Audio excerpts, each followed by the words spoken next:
Hey guys, it's Logan again. Thanks for coming back for day 3 of our educational series. Today we're going to talk about some of the different kinds of equipment we have and why we use them.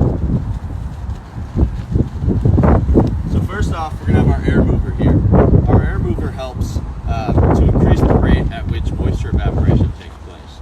So this machine here will move air around in any given space. Alright, so next up we've got our dehumidifier here. These are used in conjunction with our air movers, so these are our two most common pieces of equipment.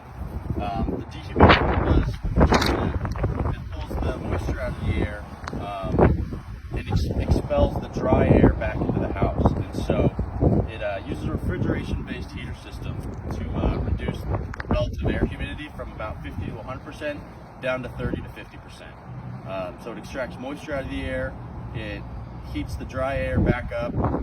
It essentially runs the cold but dry hot air over a coil, so it'll bring that air temperature down to room temperature in the house.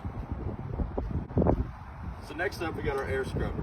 Our air scrubber removes air pollution, surface contaminants, pet dandruff, odor, even dust when we're working in the house. So we got our Dragon mobile furnace here.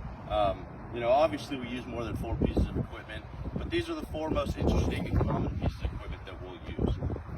Our Dragon here, pretty large box. There's a lot going on here. Essentially, it increases your drying efficiency. So this essentially acts as a large heater. The heat from this Dragon will increase the rate of evaporation just by decreasing the relative humidity.